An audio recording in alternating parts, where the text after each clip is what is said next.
Hello guys, welcome to back Parveen classes. I hope आप सभी स्वस्थ होंगे, बेहतर होंगे और बेहतरीन कर रहे होंगे। तो दोस्तों, अगर आप कर रहे हैं BA BEd, BSc BEd integrated programme या आप कर रहे हैं बीएड 2 ईयर प्रोग्राम, तो ये वीडियो सिर्फ आपके लिए है। तो दोस्तों, आज है अपना ये सेशनल वर्क का चौथा video, fourth video of sessional work series. तो दोस्तों, इस सीरीज में हम डिस्कस करने वाले हैं आज शिक्षण अधिगम एवं आंकलन की है जो फाइल को। तो दोस्तों, इस फाइल को है जो स्टेप बाय स्टेप कैसे फिल करना है, किस फॉर्मेट में फिल करना है, क्या कंटेंट फिल करना है, वो सब चीज़ें हैं जो डिस्कस करने वाले हैं। चलो वीडियो को स्टार्ट करते हैं। तो दोस्तों, यहाँ से अपने हैं जो फाइल की विधिवत शुरुआत हो जाती है।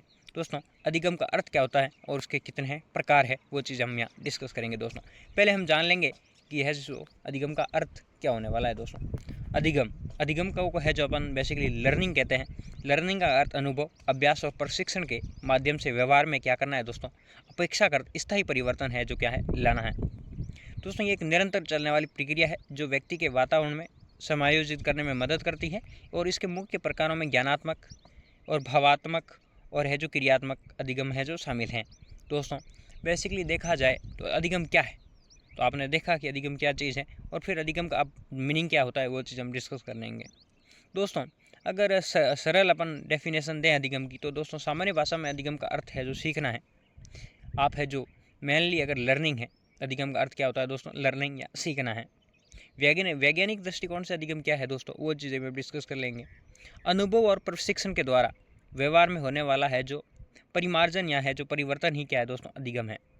अगर वैज्ञानिक दृष्टिकोण से देखें तो है जो किसी भी कैरेक्टर के हैं अंदर है जो होने वाला परिवर्तन ही क्या है दोस्तों, अधिगम है वैज्ञानिक दृष्टिकोण से। स्थायी परिवर्तन क्या हो सकता है, वो चीज़ हम डिस्कस करेंगे। दोस्तों, ये व्यवहार में केवल है जो क्षणिक परिवर्तन जैसे कि थक जाना, नशा करना नहीं है, बल्कि है जो अभ्यास द्वारा है अपेक्षित और अपेक्षाकृत स्थायी परिवर्तन होता है। जैसे दोस्तों, अधिगम या सीखना आप मान लो ऐसे मान सकते हैं। आप बेसिकली साइकिल चलाना सीखते हैं तो वो जीवन भर आप है जो कभी वापस भूलते नहीं हैं।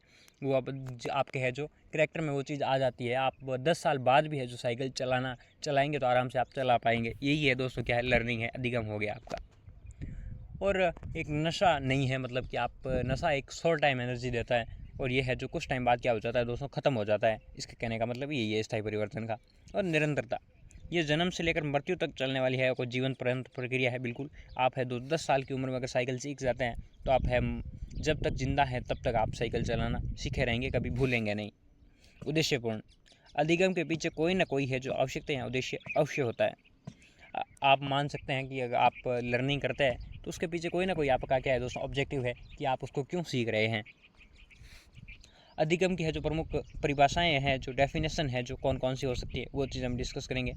वैज्ञानिक आता है हमारे गेट्स क्या कहता है दोस्तों, अनुभव और प्रशिक्षण के द्वारा है जो व्यवहार में परिवर्तन ही क्या है दोस्तों, अधिगम है, ये हमारा गेट्स कहता है। फिर हमारे आते हैं स्किनर साहब आते हैं। स्किनर साहब क्या कहते हैं दोस्तों, अधिगम व्यवहार में है जो उत्तरोत्तर है सामंजस्य की क्या है दोस्तों, प्रक्रियाएं हैं। फिर हमारा आता है वुडवर्थ आता है। दोस्तों, वुडवर्थ क्या कहता है, नवीन ज्ञान और नवीन प्रक्रियाओं को प्राप्त करने की प्रक्रिया ही दोस्तों क्या है, अधिगम है। नवीन ज्ञान और नवीन प्रक्रियाओं को प्राप्त करने की प्रक्रिया ही क्या है दोस्तों, अधिगम है। अधिगम के प्रकार क्या क्या हो सकते हैं, टाइप्स ऑफ लर्निंग हम डिस्कस कर लेंगे दोस्तों। अधिगम को उसकी प्रकृति और सीखने के तरीके के आधार पर निम्न प्रकारों में है जो क्या किया जा सकता है दोस्तों, वर्गीकृत किया जा सकता है। पहला है हमारा मनोवैज्ञानिक या शिक्षा शास्त्र के अनुसार है। हम क्या क्या डिस्कस करेंगे, उसके अंदर है जो कौन कौन से है जो कि बढ़ाने वाले हैं, देख लो दोस्तों। ज्ञानात्मक अधिगम, इसमें है जो इसमें करना, सोचना, तर्क करना और समझना शामिल है। ये मानसिक क्रियाओं से दोस्तों क्या है, इसका रिलेशन है, संबंधित है। फिर हमारा भावात्मक हो गया। भावात्मक अधिगम कहते हैं जिसको इफेक्टिव लर्निंग। यह है जो भावनाओं, रुचियों, दृष्टिकोणों और मूल्यों के विकास से क्या है दोस्तों, रिलेटेड है, संबंधित है। क्रियात्मक मनोवैज्ञानिक अधिगम,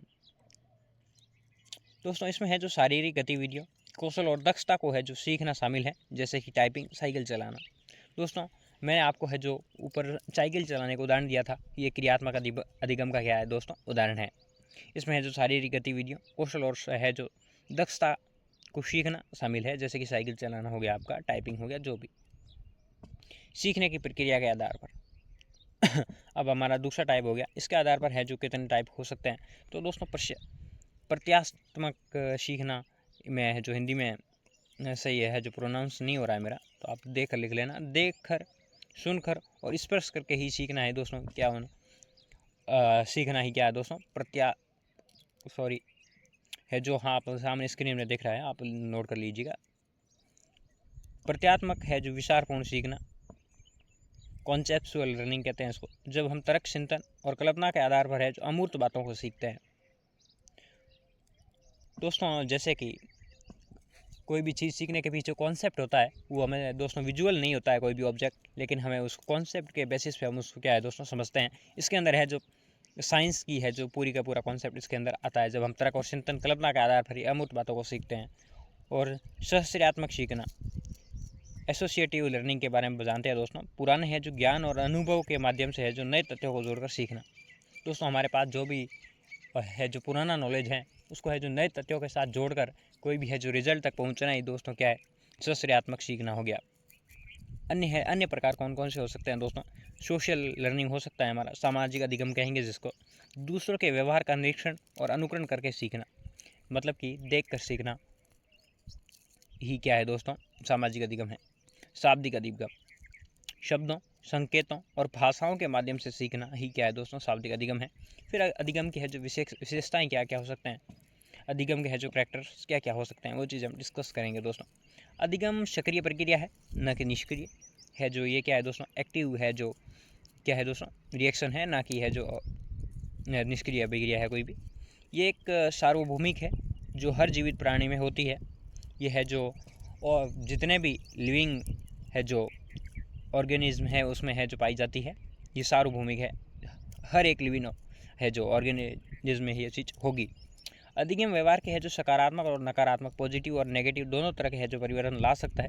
ये पूर्व अनुभवों का एक संगठन है दोस्तों। ये देखा जाए तो है जो पहले के अनुभव है उसका ही क्या है दोस्तों, संगठन है। अधिगम के प्रमुख क्षण और प्रक्रियाएं हैं, जो स्टेप कौन कौन से हो सकते हैं लर्निंग के, वो चीज़ हम डिस्कस करेंगे दोस्तों। पहला हमारा आता है उद्दीपक, जिसको स्टिमुलेटिव कहते हैं। तो ये सीखने की प्रेरणा या आवश्यकता है दोस्तों। प्रेरणा सीखने की इच्छा होती है। बाधा, बैरियर क्या हो सकता है दोस्तों, सीखने में रुकावट, जो नए व्यवहार की खोज करती है, जो कराती है, वो चीज़ें क्या हमारा बैरियर का काम करती है। विभिन्न अनुक्रियाएँ हो गई, वेरियस रेस्पॉन्स हो गए हमारे।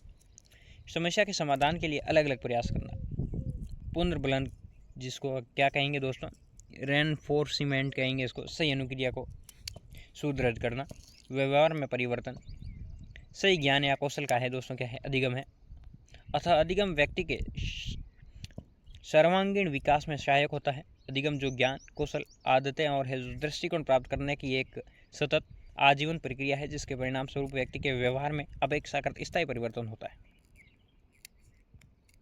यह है जो अनुभव, अध्ययन और अभ्यास को प्रेरित होता है, जिसमें व्यक्ति के है जो परिवेश के अनुकूल ढलने में क्या होते हैं दोस्तों, सक्षम होते हैं। अतः जो व्यक्ति विशेष जितना अधिक अनुभव ग्रहण करने की इच्छुक होगा, वह अधिक अध्ययन, जितना अधिक अभ्यास करेगा, उसकी है जो अधिगम की प्रक्रिया है जो उतनी ही अधिक विकसित होगी। मतलब कि सीधा से सीधा बात यह है कि जितने आप ज़्यादा सीखने का प्रयास करोगे, उतना ही अधिक आप क्या पाओगे दोस्तों, सीख पाओगे, जिसमें वो है जो बाकी लोग से अधिक उचित प्रकार से है जो विद्यालय व समाज में क्या दोस्तों, सामंजस्य बिठा पाएगा। मतलब कि आप लोगों से कम्युनिकेट तभी कर पाएंगे जब आप है जो खुद एक नॉलेज रखते होंगे। बाकी है जो अगर आप कम्युनिकेट करने की कोशिश करेंगे तो आप बहुत बेहतरीन ढंग से है जो कम्युनिकेट नहीं कर पाएंगे, लोगों को इन्फ्लुएंस नहीं कर पाएंगे। अधिगम की विद्याएँ विशेषताएँ। अधिगम लर्निंग व्यवहार में है जो अपेक्षाकृत स्थायी परिवर्तन की प्रक्रिया है, जो अनुभव और अभ्यास से आती है। ये जीवन भर चलने वाली सक्रिय, उद्देश्यपूर्ण और है जो सार्वभौमिक प्रक्रिया है। मुख्य वीडियो में दृश्य जैसे क्षेत्र हो गया, वीडियो विजुअल हो गया, श्रवण यानी सुनकर हो गया, व्याख्यान हो गया, गतिज मतलब कि क्रिया आधारित हो गया, और संवेदी यानी स्पर्श अनुभव हो गया शामिल है। इसमें है जो प्रमुख गुणों में है जो समायोजन, व्यवहार, संशोधन और है जो निरंतरता शामिल है। अधिगम की है जो विस्तृत रूपरेखा क्या है हमारी। अधिगम का अर्थ एवं परिभाषा के बारे में बात जान लेंगे दोस्तों। अधिगम का अर्थ क्या हो सकता है, उसकी डेफिनेशन क्या हो सकती है। अधिगम का अर्थ है सीखना। ये जन्म से लेकर मृत्यु तक चलने वाली एक ऐसी प्रक्रिया है जिसमें व्यक्ति अनुभव, प्रशिक्षण और अभ्यास के माध्यम से दूसरों में व्यवहार कौशल और दृष्टिकोण में अधिगम है। दृष्टिकोण परिवर्तन लाना ही क्या दोस्तों, अधिगम है। परिभाषा गेट्स के अनुसार हो गई, हमारी शायद ये चीज़ें दोस्तों रिपीट नहीं हो रही है। अनुभव और प्रशिक्षण के द्वारा है जो व्यवहार में परिवर्तन ही अधिगम है। अधिगम की प्रमुख विशेषताएं कौन कौन सी हो सकती है, वो चीज़ अपनी रिपीट नहीं हो रही है दोस्तों, सही है। अधिगम की प्रकृति और निम्नलिखित बिंदुओं के द्वारा है जो समझा जा सकता है। व्यवहार में परिवर्तन हो गया हमारा। अधिगम से व्यक्ति के व्यवहार में सुधार या परिवर्तन आता है, जिससे वह सभ्य समाज मध्य सामंजस्य है दोस्तों स्थापित कर पाता है। फिर हमारी निरंतर प्रक्रिया हो रही, कंटिन्यूस प्रोसेस हो गया।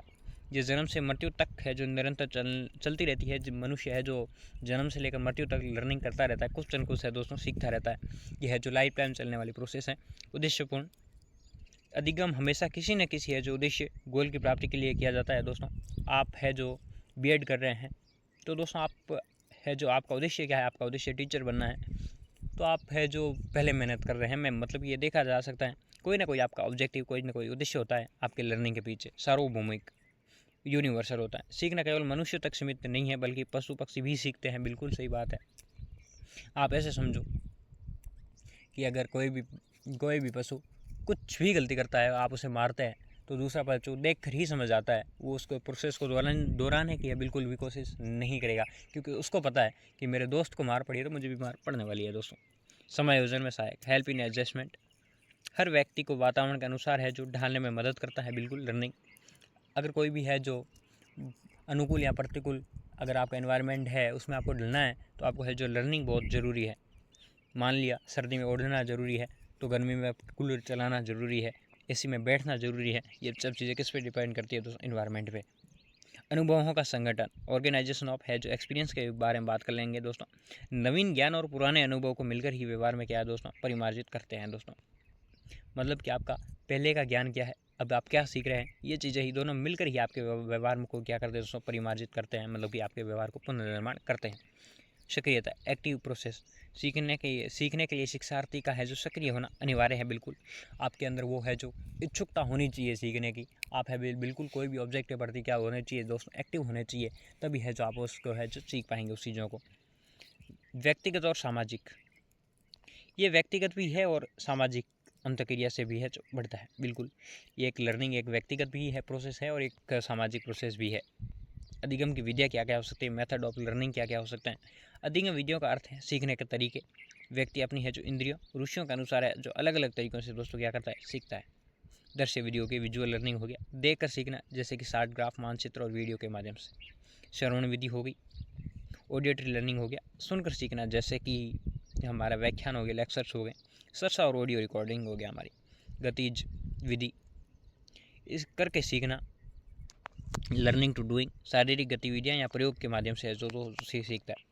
अनुकरण विधि, दूसरों की है जो शिक्षण या अनुकरण सीखना ही क्या दूसरों के शिक्षण या है जो अभिभावक के व्यवहार का है जो अनुकरण करके सीखना, लर्निंग बाय डूइंग।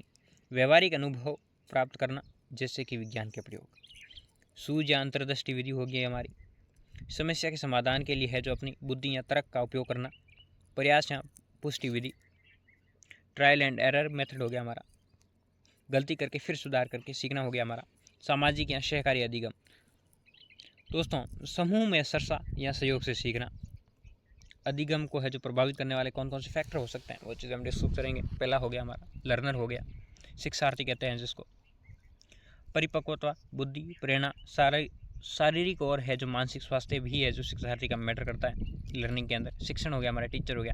शिक्षक का व्यवहार, पढ़ाने का तरीका और विषय का ज्ञान भी है दोस्तों, ये बड़ा मैटर करता है लर्निंग के अंदर। विषय वस्तु हो गया हमारा, सब्जेक्ट मैटर क्या है, विषय की कठिनाई और उपयोगिता ही है जो लर्निंग के अंदर महत्वपूर्ण भूमिका निभाती है। हमारा इन्वायरमेंट क्या हो गया, उचित कक्षा का माहौल कैसा है, सामाजिक और है जो भौतिक स्थितियाँ कैसी हैं वहाँ की, ये भी चीज़ें बहुत मैटर करती हैं। प्रभावी अधिगम के लिए रणनीतियाँ, स्ट्रेटेजी क्या क्या हो सकती है, वो चीज़ें। पहले लक्ष्य निर्धारित करना, पहले गोल डिसाइड होना चाहिए। स्पष्ट लक्ष्य सीखना आसान बनाते हैं। अगर आपका लक्ष्य स्पष्ट है तो आप है तो बेहतरीन तरीके से आपका, अगर आप लक्ष्य अभी टीचर बनना है तो आप है जो पूरी एनर्जी आप टीचर बनने पे लगा देंगे तो है जो डेफिनेटली अपने गोल तक पहुंच जाएंगे। अभ्यास, प्रैक्टिस हो गया हमारा, बार बार अभ्यास से है जो अधिगम स्थायी होता है, बिल्कुल। आप है जो फर्स्ट टाइम कोई भी काम करते हैं तो उतने परफेक्ट नहीं होते हैं, लेकिन उसी काम को है 10 से 15 बार करने पर आप क्या है जो उस काम में निपुण हो जाते हैं, एकदम परफेक्ट बन जाते हैं दोस्तों। अभ्यास ही है जो प्रैक्टिस ही मेन चीज़ होती है। प्रतिपुष्टि, हमारा फीडबैक क्या क्या हो गया उसके बारे में। शिक्षक की है जो प्रतिपुष्टि, गलतियों में सुधार को लेकर है जो किया जाता है दोस्तों। अगर आप फीडबैक देंगे कोई भी काम का, अगर कोई भी स्टूडेंट काम करता है और आपको टीचर उसका फीडबैक देगा, उसकी रेटिंग देगा, तो ही है जो उसमें सुधार कर पाएगा वो। अधिगम की प्रक्रिया में आने वाली समस्याएं क्या क्या हो सकती हैं। अधिगम की प्रक्रिया में आने वाली है जो मुख्य समस्याओं में प्रेरणा, मोटिवेशन की कमी हो सकती है, ध्यान भटकाव हो गया और स्मृति दोष हो गया, जैसी है जो अधिगम अक्षमताएं हैं जो, और खराब शैक्षणिक वातावरण शामिल है। ये समस्या है जो कम आत्मविश्वास, थकान हो रहा है जो निराशा पैदा करती है, जिससे छात्र को सीखने की है जो क्षमता क्या होती है दोस्तों, प्रभावित होती है, इफेक्ट होती है। अधिगम की है जो प्रक्रिया में आने वाली प्रमुख समस्याएं कौन कौन सी होगी। मनोवैज्ञानिक और व्यक्तिगत समस्याएं हो सकती हैं, प्रेरणा की कमी हो सकती है जिसको लो मोटिवेशन कहेंगे, है जो सीखने के प्रति रुचि न होना या लक्ष्य है जो स्पष्ट न होना, ध्यान केंद्रित करने में कठिनाई होगी, कंसंट्रेशन नहीं बन पाता है उसका, एकाग्रता बोलते हैं जिसको, जिसमें क्या हो जाती है दोस्तों, कमी हो जाती है, और छात्र को है पाठ समझ नहीं पाते हैं दोस्तों। चिंता और अवसाद हो गया हमारा, अंकों का दबाव, परीक्षा का डर, और है जो कम आत्मविश्वास भी है जो इस चीज़ में है जो बाधा बनाता है। स्मृति समस्याएं हो गई हमारी, पुरानी सीखी गई बातों को भूलना और सूचनाओं का व्यक्तिगत न कर पाना, और है जो अधिगम अक्षमताएं कौन कौन सी हो सकती हैं, डिसेबिलिटी कहेंगे जिसको, कौन कौन सी हो सकती हैं। ये क्या लिखा है सर, डिस्लेक्सिया, पढ़ने सीखने और शब्दों को है जो पहचानने में क्या हो जाती है दोस्तों, कठिनाई हो जाती है यहाँ पर इस डिजीज़ के अंदर है जो। डिस्केलुकिया, संख्या, गणित या उदाहरणों को समझने में क्या दोस्तों असमर्थता होती है। शायद ये मेरे साथ यही था, मैं जब पढ़ रहा था तब। संख्या, गणित या उदाहरणों और है जो गणनाओं को समझने में क्या हो जाती है दोस्तों, असमर्थता हो जाती है। डिस्ग्राफिया, लिखने की समस्या, खराब लिखावट और वर्तनी में त्रुटियाँ, साला ये भी अपने साथ ही है। ADHD, इसकी है जो फुल फॉर्म अभी आप देख कर लिख लेना। अत्यधिक है संचलता, आवेग और एक है जो स्थान पर न टिक पाना। बिल्कुल साहब, आप खुद से रिलेट कर पा रहे होंगे सारी चीज़ें दोस्तों। शैक्षिक और पर्यावरणीय कारक, अकुशल शिक्षण विधियाँ, इनफेक्टिव टीचिंग मेथड हो गया, नीरस तरीके से पढ़ाना जिससे छात्र की सक्रिय नहीं रह पाते हैं। अगर साहब टीचर के अंदर ही एनर्जी नहीं होगी, लो कॉन्फिडेंस के साथ पढ़ाएगा तो छात्र कैसे पढ़ पाएंगे। इसलिए है जो टीचर को ओजपूर्ण होना बहुत ज़रूरी है अगर एक स्टूडेंट को है जो अच्छे तरीके से पढ़ाना है तो। पाठ्यक्रम और मूल्यांकन प्रणाली, बोझिल पाठ्यक्रम या अनुचित मूल्यांकन जो है जो रचनात्मक के बजाय रटने पर जोर देता है साहब, ऐसा पाठ्यक्रम नहीं होना चाहिए। बुनियादी ढांचे की कमी होगी, पर्याप्त किताबें, सहायक सामग्री या शांत वातावरण का अभाव हो जाता है। घर का वातावरण, परिवार में तनाव, प्रोत्साहन की कमी, सीखने के लिए है अनुकूल माहौल न होना भी ये चीज़ें मैटर करती है दोस्तों। सामाजिक और भावनात्मक बाधाएं कौन कौन सी हो सकती है। सामाजिक अलगाव, कक्षा में सहपाठियों के साथ है जो घुलने मिलने में क्या हो जाती है दोस्तों, उसकी कठिनाई आ जाती है। जेंडर पूर्वाग्रह, जेंडर के आधार पर भेदभाव जो सीखने के अवसर है जो सीमित कर देता है। सूचना प्रसंस्करण में समस्या हो जाती है दोस्तों, धीमी गति, स्लो प्रोसेसिंग स्पीड हो जाती है। जानकारी को समझने और उस पर है जो प्रक्रिया करने में सामान्य से अधिक समय लेना, साहब ये तो मेरे साथ होता है, आपके साथ का पता नहीं। समाधान के उपाय क्या क्या हो सकती है दोस्तों। शिक्षण विधियों में लचीलापन होना, फ्लेक्सिबिलिटी होनी चाहिए, प्रेरणात्मक है जो गतिविधियाँ होनी चाहिए, मोटिवेशनल एक्टिविटीज़ होनी चाहिए। शिक्षकों द्वारा व्यक्तिगत क्या है दोस्तों, इंडिविजुअल है अटेंशन होना चाहिए।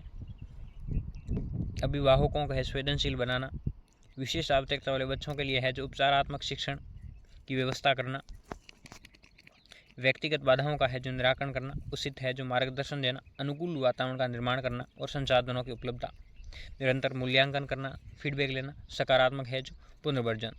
अधिगम प्रक्रिया के लाभ क्या क्या हो सकते हैं। अधिगम सीखने की प्रक्रिया जिसमें व्यक्तिगत विकास, समस्या समाधान, अनुकूल और व्यवहार में है जो सकारात्मक बदलाव के लिए अनिवार्य है।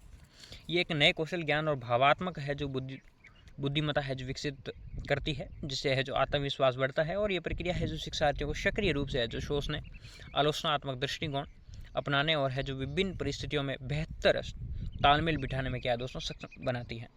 मुख्य लाभ कौन कौन से हो सकते हैं दोस्तों। व्यक्तित्व व कौशल विकास, शारीरिक, मानसिक व सामाजिक और भावात्मक विकास में सहायता करती है, जिससे है जो जटिल कौशलों को है जो अर्जित करना और है जो ये दोस्तों में स्पष्ट मुझे दिखाई नहीं दे रहा है, आप वीडियो को थोड़ा पॉज करके लिख लेना। वो आलोचनात्मक सोच में क्या है दोस्तों बढ़ाना संभव होता है।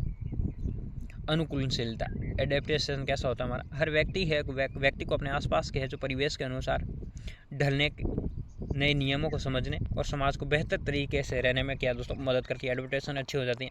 सक्रिय भागीदारी के और समझ, सक्रिय अधिगम के माध्यम से शिक्षार्थी पूर्व ज्ञान को नए ज्ञान से जोड़ते हैं, जिससे कि विषय की है जो गहरी समझ विकसित होती है।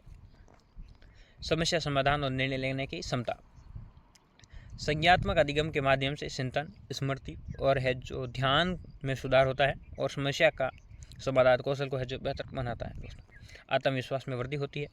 लगातार सीखने से व्यक्ति के आत्मविश्वास और है जो समय के निर्णय पर भरोसा बढ़ता है, मतलब कि सेल्फ कॉन्फिडेंस है क्या दोस्तों डेवलप होता है। आजीवन अधिगम, ये प्रक्रिया है शिक्षार्थियों को नवाचार पर जोर देने और है जीवन पर सीखने के लिए क्या दोस्तों क्या प्रेरित करती है। अतः अधिगम वह केवल सूचना का एकत्र करना है, बल्कि यह व्यक्तिगत अनुभवों के माध्यम से है जो व्यवहार में सकारात्मक और स्थायी परिवर्तन लाने की एक व्यवस्थित प्रक्रिया भी है। अधिगम की प्रक्रिया के दौरान है जो शिक्षक द्वारा रखी जाने वाली सावधानियां कौन कौन सी होनी चाहिए, वो चीज़ें हम डिस्कस करेंगे दोस्तों। अधिगम की प्रक्रिया के दौरान है शिक्षक को सकारात्मक है इन्वायरमेंट रखना होगा, व्यक्तिगत है जो भिन्नताओं का सम्मान करना होगा और सक्रिय भागीदारी सुनिश्चित करने के लिए सचेत रहना चाहिए। और महत्वपूर्ण सावधानियों में है जो स्पष्ट उद्देश्य निर्धारित करना, रचनात्मक फीडबैक देना, मनोरंजन तरीके से अपनाना और है जो छात्रों की मानसिक भावात्मक स्वास्थ्य का ध्यान रखना शामिल है। शिक्षक को है जो शिक्षण अधिगम प्रक्रिया में निम्नलिखित सावधानियां रखनी चाहिए, वो कौन कौन सी हो सकती है। सकारात्मक एवं समावेशी वातावरण होना चाहिए। कक्षा का माहौल ऐसा हो जहाँ पर छात्र है सुरक्षित अपनी बात रखने में सहज महसूस करे, उसका कोई भी डाउट हो आराम से एक टीचर तक पहुँचा सके। व्यक्तिगत भिन्नता का ध्यान रखना चाहिए। सभी छात्रों को सीखने की क्षमता अलग अलग होती है, इसलिए शिक्षण विधियों में विविधता जैसे कि खेल, दृश्य, सर्वे साधन है, समूह का है जो चर्चा का उपयोग करें, मतलब कि हर एक स्टूडेंट्स की है जो कैप्चर कैपेसिटी अलग अलग होती है, इसलिए जिस तरीके से स्टूडेंट को समझ आना चाहिए, इंडिविजुअल हर स्टूडेंट को उसी तरीके से समझाना चाहिए। सक्रिय भागीदारी और करके सीखना, दोस्तों केवल व्याख्यान देने के बजाय बच्चों की जो गतिविधियों के माध्यम से ज्ञान का सर्जन के लिए जो प्रेरित करें। इस पर उद्देश्य और लक्ष्य, पाठ शुरू करने से पहले छात्रों को ये पता होना चाहिए कि वो क्या और क्यों सीख रहे हैं। तत्काल और रचनात्मक फीडबैक, बच्चों में है जो प्रदर्शन पर समय और है जो सकारात्मक प्रक्रिया के जिसमें है जो अपनी गलतियों में सुधारने का उसको मौका मिले। प्रेरणा, मोटिवेशन का ध्यान, अधिगम में प्रेरणा की महत्वपूर्ण भूमिका है। छात्रों की रुचि के अनुसार विषय वस्तु को वास्तविक जीवन से जोड़कर है जो पढ़ाए, मतलब कि है जो उसकी कुल मिला के चीज़ ये हैं उसके है जो रियल लाइफ से है जो रिलेट करके है जो पढ़ाया जाए तो वो ज़्यादा है जल्दी सीख पाता है। धैर्य और सहानुभूति, यदि छात्र गलती करे या सीखने में धीमे हो तो है शिक्षक को धैर्य बनाए रखना चाहिए और चिल्लाने के बजाय उन्हें है जो प्रोत्साहित करना चाहिए। पूर्व ज्ञान का आंकलन, नया विषय शुरू करने से ये जांचना चाहिए कि छात्र को है जो पहले कितना ज्ञान है, मतलब कि है जो स्टूडेंट पहले से कितना जानता है उस टॉपिक पे। पुनरावृत्ति रिवीजन करना चाहिए। सीखी गई बातों को याद रखने के लिए अभ्यास है जो वो बिल्कुल आवश्यक है। इन सावधानियों का पालन करने से शिक्षक है जो शिक्षण प्रक्रिया को प्रभावी और छात्र केंद्रित बना सकते हैं। अतः हम कह सकते हैं कि अधिगम लर्निंग एक है जो निरंतर चलने वाली जीवन भर की है जो मानसिक प्रक्रिया है जिसके द्वारा अनुभवों के माध्यम से व्यवहार में क्या दोस्तों अपेक्षाकृत स्थायी क्या आता है दोस्तों, चेंज आता है, मतलब कि परिवर्तन आता है। दोस्तों यही कुछ अपना है जो इस फाइल का मैटर था। आई होप है जो आपको फाइल बहुत अच्छे से पसंद आई होगी। अगर है जो ये फाइल का मैटर कंटेंट सब कुछ पसंद आया है तो आप वीडियो को लाइक कीजिए, चैनल को सब्सक्राइब कीजिए और बेल आइकन को प्रेस कीजिए जो ताकि है जो आने वाले वीडियो के है जो तमाम नोटिफिकेशन आपको तुरंत मिल सके। और अगर आपने फाइल कंप्लीट कर ली है तो वीडियो अपने तमाम दोस्तों में शेयर कीजिएगा ताकि है जो आपके दोस्त भी है जो अपनी फाइल को कंप्लीट कर सकें। और अगर आप बीएड कर रहे हैं तो आप इस चैनल को फॉलो कर सकते हैं ताकि है जो आप कोई भी प्रॉब्लम का सॉल्यूशन आपको तुरंत मिल सके इस चैनल पे। और दोस्तों मिलते हैं किसी नेक्स्ट वीडियो में एक नए टॉपिक के साथ, तब तक नमस्कार, जय हिंद, जय भारत।